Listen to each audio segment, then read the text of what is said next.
Muy buenos días, tengan todas ustedes bienvenidas a En Busca de Virtud. En esta mañana te saluda Luz Ramírez desde la ciudad de Yuba City. Doy gracias a Dios por la oportunidad que nos da de volvernos a conectar en este devocional de lunes por la mañana. Gracias a ti por hacer el tiempo de acompañarnos. Que Dios bendiga tu vida en este día. Que tengas un excelente inicio de semana. Oramos para que Dios en estos días por venir te sorprenda con su presencia maravillosa. Pues vamos a iniciar con una oración. Les ruego que donde estén manejando o lavando trastes, me acompañen. Soberano Dios, tú que tienes control de todas las cosas, tú que todo lo sostienes en tu mano, tú Señor que no tienes limitaciones, eres un Dios extraordinario. A ti en esta mañana damos gracias y damos gloria. En esta mañana, Señor, oramos unidos en un mismo sentir, queriendo glorificar tu nombre, Señor, engrandecerlo, reconociendo que solo tú eres Dios, reconociendo que todo lo que soy es por tu misericordia, Señor.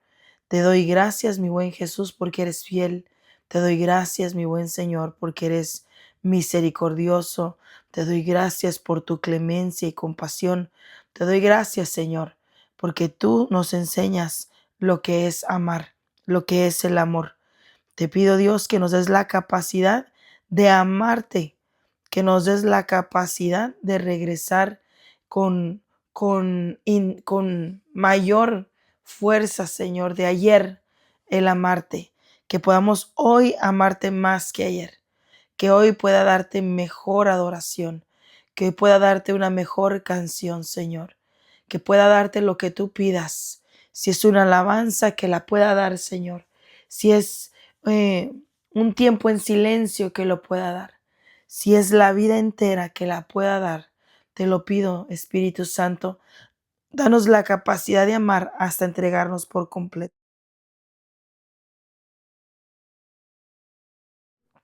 En esta mañana te ruego que añadas bendición a tu palabra, Señor, y que nos hables, que nos hables. Háblame, Señor, permite que mis oídos estén circuncidados y al estar listos para oír tu voz, no quede fuera, Señor, de mi corazón tus palabras, sino que las atesore como instrucción, como guía, como, como protección, Señor, en el nombre de Jesús, que eso es lo que viene a ser tu palabra, es nuestra protección. Tus leyes son por amor, son para protegernos del mal, Señor, y tus estatutos, tus mandamientos, tus decretos, todos son por amor, Señor. No porque querías un pueblo esclavo o limitado, sino porque es una acción de amor. Tanto nos amas, Señor, que has dejado instrucciones de cómo poder tener larga vida y una vida abundante en ti. Y en esta mañana doy gracias por eso, mi Dios. Gracias, Espíritu Santo, por este momento. Amén y amén. El tema que vamos a estar desglosando esta mañana es restaurando el tabernáculo de David. Entendemos a lo que hemos estado estudiando las últimas semanas que la alabanza no es para ministrar al pueblo, es para ministrar a Dios. Hay muchos líderes de alabanza como personas que participan en el altar como coristas, incluyendo aún a los músicos, que subimos al altar con ideas erróneas, con pensamientos desviados a lo que verdaderamente se sube al altar a hacer. El altar en realidad deberíamos de accesarlo con mucho temor en nuestro corazón porque estaremos delante de Dios antes que delante del pueblo. Y a veces pensamos que es al revés, que estamos delante del pueblo y después delante de Dios. Se nos olvida que el Dios soberano, el Dios que todo lo ve, el Dios que todo lo oye, el Dios que todo lo sabe y que todo lo conoce, escudriña nuestros corazones y los pesa. Al ser pesados nuestros corazones, podemos ser encontrados, valga la redundancia, falta de peso. Y eso es peligroso, porque aunque no sucediera nada en el altar, dijera alguien, pues no perecí, salí con vida del altar, en realidad hay una parte de uno que no tiene vida, se muere. ¿Por qué? Por habernos presentado sin reverencia, sin temor, sin entendimiento de delante de quién estamos parados. Y eso deberíamos de recuperarlo. La conciencia de saber delante de quién estamos parados ministrando. Entonces repito este pequeño eslogan. La alabanza no es para ministrar al pueblo, es para ministrar a Dios. Y el lunes pasado enseñé lo que es ministrar a Dios, es adorar totalmente pensando en Él, enfocados en Él. Cuando cantamos con la mente desviada en otros objetivos, estamos simplemente cantando. Y eso pues es peligroso a la vez igual. ¿Por qué? Porque Satanás cantó. Él era, se cree, de acuerdo a lo que dicen los estudiosos, Satanás era el líder de alabanza, ¿verdad? Él era, si alguien cantaba en el cielo, era Satanás. Entonces, cantar no es el objetivo principal, es ministrar a Dios, que va mucho más allá de solo cantar.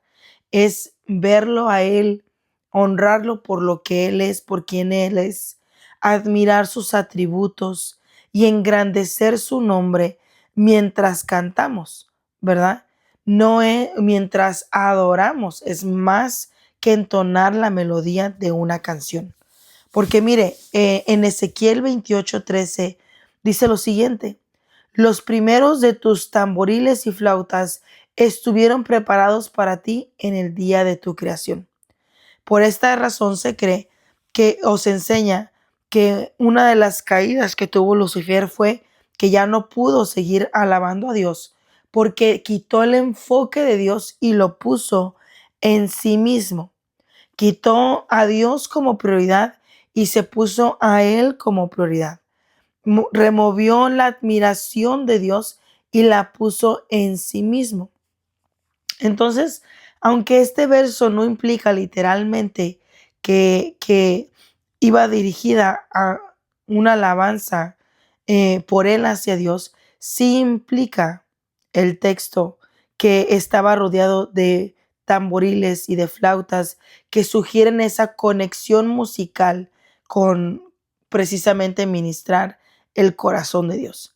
Bien, entonces la alabanza no es para ministrar al pueblo, no es para que el pueblo se sienta bien, no es para que el pueblo sienta aceptación, no es para que se sienta en paz y gozoso.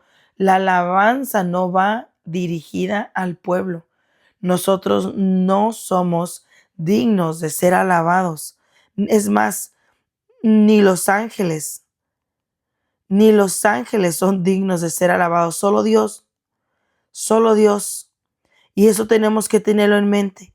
Y hay veces que se nos olvida lo que dice la palabra en, en cuanto a que toda la alabanza es para Dios. De que la gloria no tiene que ser dada a nosotros, sino a nuestro Dios.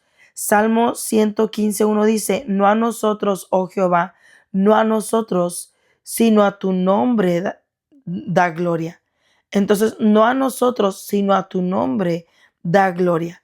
Entonces, reconocer que todo lo bueno viene de Dios, reconocer que la honra no debe de ser personal, sino dirigida hacia Él, dar a Dios todo crédito por los milagros que suceden en cada minuto de nuestra vida y caminar en humildad y dependencia de Él, reconociendo que todo lo que tenemos y lo que somos es por Él.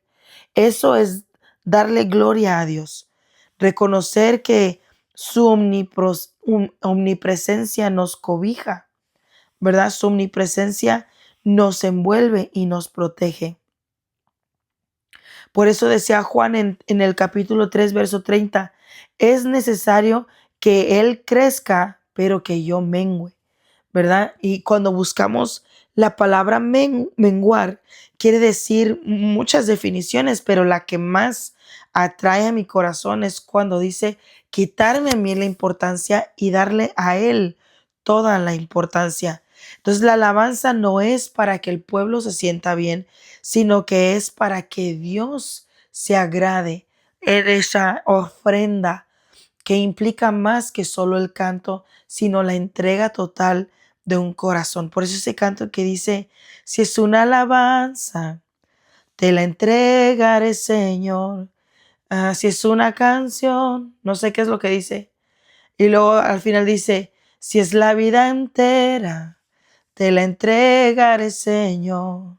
Dime qué te mueve. Dime qué te mueve.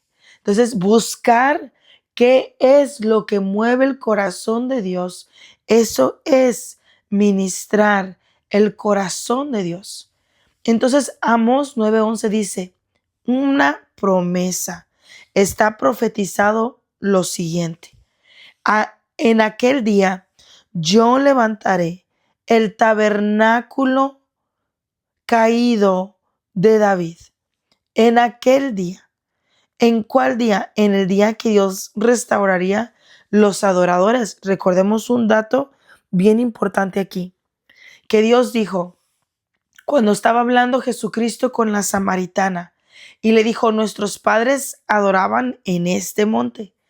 Y Jesús le dice, mira mujer, vienen los días en que no habrá necesidad de que la gente llegue a este monte a adorar. Vienen los días en que los verdaderos adoradores adorarán en espíritu y en verdad. Aquí Jesús estaba reafirmando lo que está enseñando Amós 9:11.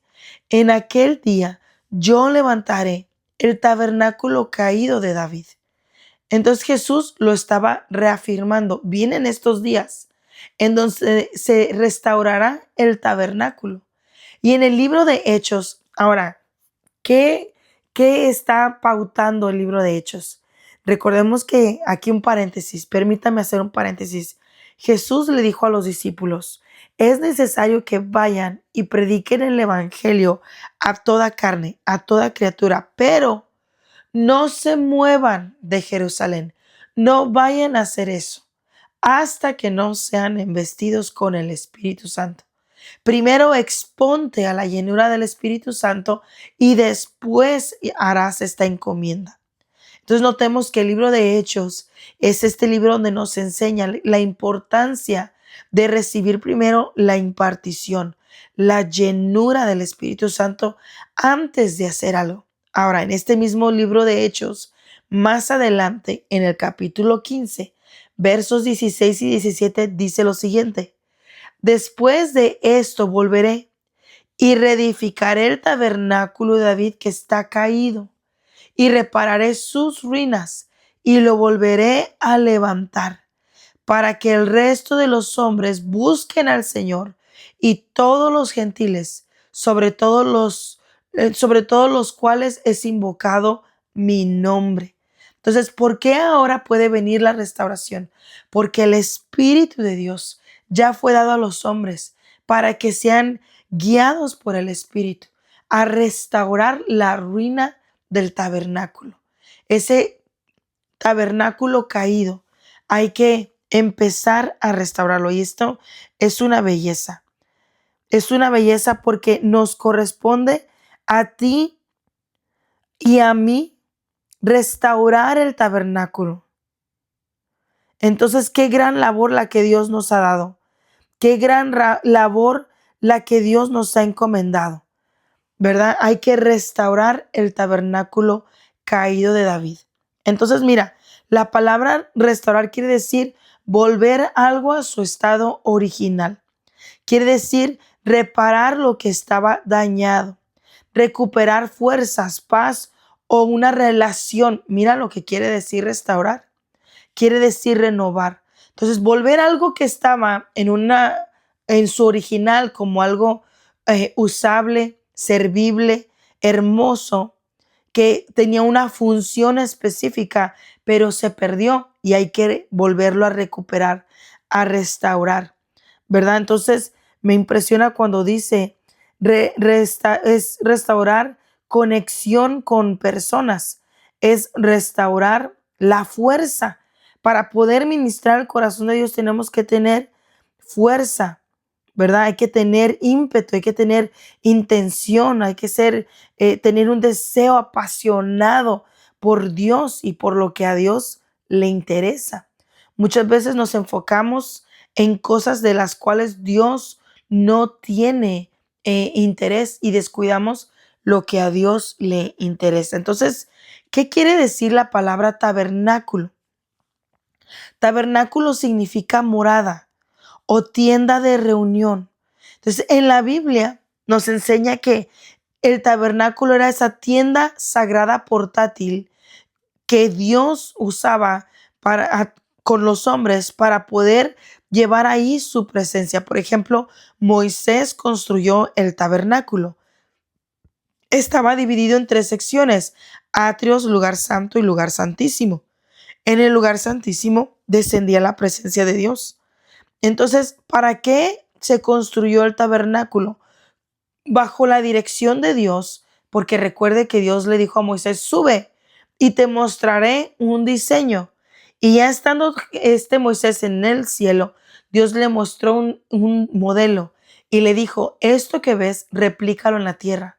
Ese diseño que Moisés miró en los cielos, lo vino a replicar a la tierra. ¿Con qué fin hizo Dios eso? Con el fin de que haya una conexión entre Dios y los hombres. Es un lugar donde se llegaba a adorar, donde se ofrecían sacrificios, se buscaba la presencia de Dios. Era un lugar de pacto, un lugar de alianza, ¿verdad? Era un lugar donde se renovaban las fuerzas, donde se santificaba el corazón, donde se circuncidaba el corazón, ¿verdad? Entonces, en el tiempo de Moisés era un tabernáculo portátil. O sea, se movía el pueblo, se movía la nube, digámoslo así, se movía la nube, se tenía que mover el pueblo. Para moverse el pueblo tenían que guardar el tabernáculo en un orden específico, cargarlo por el desierto, y cuando Dios decía aquí van a descansar un tiempo, había que volver a construir el tabernáculo. Pero cuando vino este David, ya no era así el tabernáculo, ¿verdad? Ya no era así como se llevaba el tabernáculo. Entonces, para recapitular, el tabernáculo era un lugar donde Dios habitaba con su pueblo. En tiempos de Moisés era un sistema ordenado con sacrificios de animales, pero en tiempos de David ya no era algo que él cargaba físicamente, no era una estructura que se tenía que armar y desarmar, no. Era un lugar de adoración continua. Pero ¿dónde comenzó este lugar de adoración? En su corazón. En su corazón comenzó este lugar. En su corazón él levantó adoración, exaltación a Dios, y él se ofrecía como el sacrificio en este tabernáculo del corazón. Entonces el tabernáculo de David no se enfocaba tanto en los sacrificios de animales, sino en la adoración que agradaba a Dios, en la alabanza, en la exaltación a su nombre, en ministrar su presencia. Y mire, la primera muestra de adoración era su obediencia. Por eso Dios dice que David era conforme a su corazón, porque él deseaba obedecer a Dios. Y en lo secreto, sin los aplausos de la gente, sin el reconocimiento o la aprobación de la gente, era que David hacía esto. Y eso se ha perdido. La intimidad con Dios se ha perdido. La entrega hacia Dios se ha perdido. El deseo de estar a solas con Él se ha perdido. El querer ministrar su corazón con lo que a Él le agrada se ha perdido. Entonces avancemos. ¿Qué significa restaurar entonces el tabernáculo de David? Restaurar la adoración verdadera, esa alabanza que está de continuo en nuestros labios. con corazones sinceros y no con rituales vacíos, con acceso libre a la presencia de Dios, porque hay una conciencia limpia, porque hay intenciones sinceras, porque entendemos que Dios es digno y no nos limitamos a un lugar físico. ¿Verdad? No decimos, oh, el domingo hay iglesia y el domingo que llegamos a la iglesia le damos a Dios la mejor canción, la mejor adoración. Nos desgarramos la garganta cantando, pero en cuanto salimos de ahí, se nos olvida que estamos delante del Dios vivo. Se nos olvida que estamos delante del soberano, del que todo lo ve, del que todo lo conoce, del que todo lo oye, del que todo lo sabe. Y dejamos de ministrar su corazón. Entonces, la adoración que restaura ese tabernáculo caído es aquella que no está limitada y es aquella que no se restringe por no estar en un lugar específico. Necesitamos volver a adorar a Dios. Entonces, restaurar la presencia de Dios en su pueblo es necesario. ¿Por qué? Porque Dios no habita en templos hechos por manos de hombres. Él no habita en templos construidos con los mejores materiales de la tierra. Él habita en su iglesia. Y la iglesia no es el edificio. La iglesia eres tú y soy yo. Por eso Hechos dice en el capítulo 7, verso 48. Y el Altísimo no habita en templos hechos por manos humanas. Y en 1 Corintios 3:16 dice, ¿no sabéis que sois templo de Dios y que el Espíritu de Dios mora en vosotros? ¿No sabéis que sois templo de Dios y que el Espíritu de Dios mora en vosotros? Entonces el Espíritu de Dios mora en nuestros corazones. Tú eres ese lugar de encuentro, ¿verdad? Si te preguntas, ¿cómo me convierto en este lugar de encuentro? ¿Cómo me convierto en este lugar de donde Él puede llegar a estar conmigo? Bueno, si no has aceptado a Cristo en tu corazón, no eres creyente, no has entregado tu vida a Dios, no le has pedido a Dios que escriba tu nombre en el libro de la vida, bueno, es el primer paso. Señor, hoy te suplico que inscribas mi nombre en el libro de la vida. Te acepto como mi Señor y Salvador. Te acepto como mi Redentor. Te acepto como el Señor de mi vida. Entonces, el siguiente paso es el bautismo. Eso es nacer del Espíritu, porque el que no se sumerge en las aguas no nace del Espíritu. Es necesario nacer de nuevo. Entonces, el Espíritu Santo, después de ese paso de obediencia, viene a habitar en nosotros.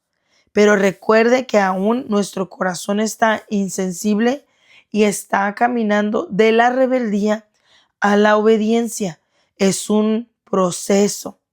Entonces, en ese proceso entramos a la rendición del corazón, o sea, a la entrega, al doblar la cerviz, entregar todo orgullo y altivez. Y después de eso es presentar nuestra ofrenda delante de Dios de día y de noche. Por eso dice la palabra que presentemos nuestros cuerpos como sacrificio vivo. Que presentemos nuestros cuerpos como sacrificio vivo en el altar. Entonces tú eres ahora el sacrificio que se presenta de continuo. Pero ¿cómo es eso? ¿Verdad? ¿Cómo voy a hacer eso si no me quiero morir? O sea, no se habla de que literalmente mueras. Se trata de que literalmente mueras y espiritualmente mueras. Romanos 12:1 dice que presentéis vuestros cuerpos en sacrificio vivo, santo y agradable a Dios, que es vuestro culto racional. Entonces, todos los días te vas a entregar a Dios. Viene un mal pensamiento, lo derribas inmediatamente. Lo derribas en el nombre de Jesús. Y dice, Señor, No te pongas a pelear con el pensamiento. Háblale a Dios y dile, Señor, te doy gracias porque has estado con tu palabra renovando mi mente. Te doy gracias, Señor, porque los pensamientos que adquirí durante la formación de mi vida están siendo renovados por el poder de tu palabra. Te doy gracias, Señor, porque ahora mi mente ya no está gobernada, Señor, por mi alma, sino ahora es por tu espíritu, Señor. Te doy gracias porque esos pensamientos de división o de altivez, de enojo, se reducen a nada, Señor. Te doy gracias porque ahora tus pensamientos de paz y de amor están tomando control no solo de mi mente, sino también de mis acciones y de todo mi ser. Eso es tener un, un templo con una ofrenda presente de continuo, ¿verdad? Entonces, cuando habla del culto racional, es más que cantar y levantar las manos y es más que orar. Es cuidar cómo te diriges. Es una entrega inteligente y es una entrega voluntaria, donde entiendes que le sirves a Dios en todo lo que haces. O sea, la palabra dice que todo lo que hagamos, lo hagamos como para Cristo. Entonces, racional viene del griego lógicos, que habla de algo lógico, de algo consciente, de algo razonable. O sea, que estás en tus 100 cabales sabiendo exactamente lo que haces minuto a minuto. Un culto racional es enfocarte, una vez más lo repito, cómo hablas, cómo tratas a tu familia, las decisiones que tomas en el día a día, tu obediencia, tu conducta en privado, tu corazón. O sea, tu vida misma se convierte en adoración. Por eso Jesús dijo, la hora viene y la hora es en donde los verdaderos adoradores adorarán en espíritu y en verdad. O sea, en esta verdad, en que todo tu ser se ha convertido en adoración.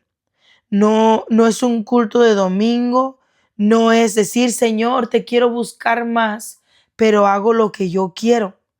No es decir, Señor, quiero agradarte, quiero amarte, tengo temor de lo que pueda venir, Señor, y quiero ser obediente. Pero en lugar de atender a su voz, a su palabra, haces completamente lo contrario. El lunes enseñaba acerca de resistir a Dios, ignorando su instrucción. Viene la instrucción de Dios y la ignoras. Eso es resistir a Dios. Resistir a Dios no le agrada. Y cuando quieres levantar las manos en adoración, pues no es adoración, porque estás caminando en rebeldía, ¿verdad? Y dice la palabra que igual que la hechicería es el pecado de rebeldía. Qué tremendo, que equivalen lo mismo. Y lo voy a buscar el verso bíblico para podérselos compartir para que entienda que tienen el mismo paso la brujería y la rebeldía. No hay diferencia. Primera de Samuel 15:23, porque como pecado de adivinación es la rebelión. Entonces, cuando nos rebelamos, el pecado es grave, ¿verdad? Saúl desobedeció una orden directa de Dios. Dios le dijo exactamente qué tenía que hacer. Y esa era deshacerse de los reyes que estaban delante de Dios practicando iniquidad. Estos reyes mataban gente para sacrificarlos a sus dioses. Estos reyes eran malos, eran bárbaros, eran rebeldes contra Dios, ¿verdad? Practicaban la adivinación, practicaban la brujería.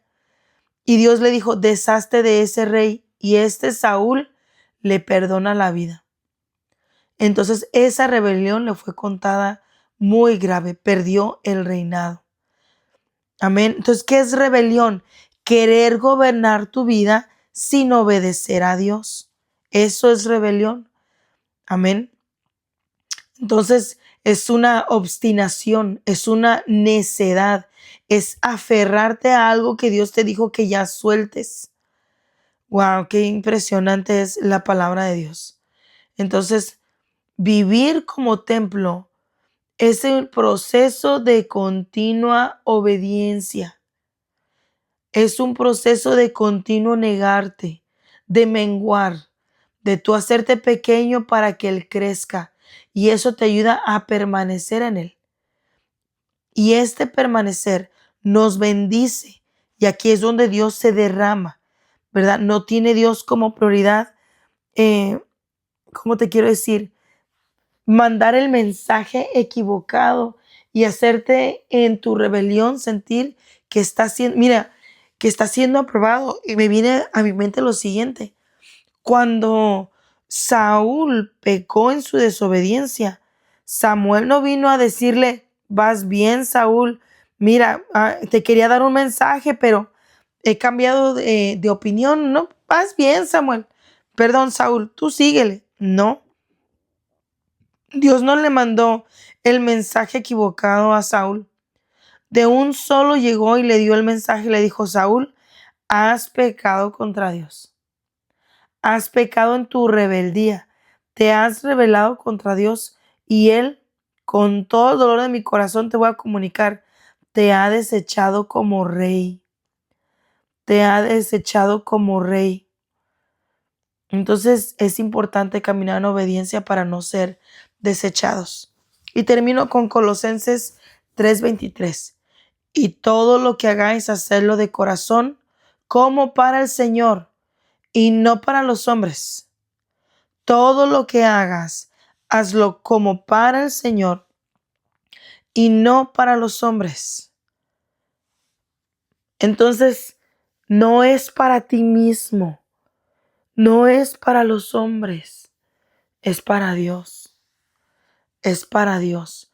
Y si lo que estás haciendo o lo que estás a punto de hacer te aleja de Dios porque es un acto de desobediencia y estás buscando complacerte a ti mismo antes de complacer lo que Dios ya te indicó, hay que tener una recapacitación muy profunda y tener temor de las decisiones que estás a punto de tomar, porque pueden ser muy, muy graves sus consecuencias.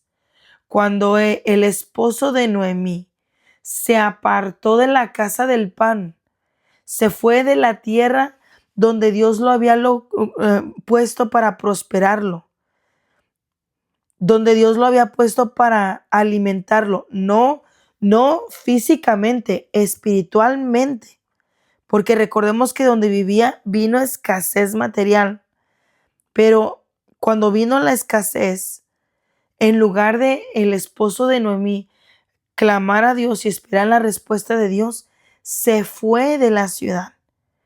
En Ruth 1:1-2 vemos que vivían en Belén de Judá. Y Belén quiere decir casa del pan. Y se fue de Belén para vivir en Moab. Y allí vivió un tiempo. Los moabitas eran enemigos de Dios. Eran enemigos de Dios. Eran un pueblo que a Dios no le agradaba su forma de vivir. Y ahí se fue a vivir Noemí con sus hijos siguiendo a su esposo. Entonces, Moab en la Biblia tiene un significado muy interesante porque significa salida del padre o del padre, ¿verdad? Entonces, Moab es el pueblo que descendió de un incesto. Ay, Dios mío, es el pueblo que descendió de la relación sexual que hubo entre Lot y su hija mayor. Y esto se encuentra en el libro de Génesis en el capítulo 19, verso 37. De esta relación nació Moab, quien llegó a ser padre de los moabitas. Entonces, además de que el significado Moab es literal, también representa a la nación que estaba cerca del mar muerto, de donde venía Ruth antes de ir con Noemí a Belén.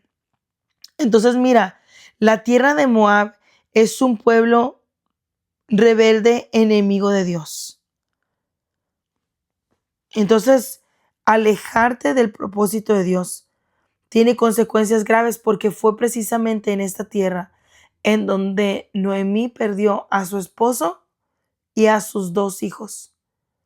Murió el esposo y murió sus 2 hijos. Entonces fueron ahí para prosperar, pero recibió una gran pérdida.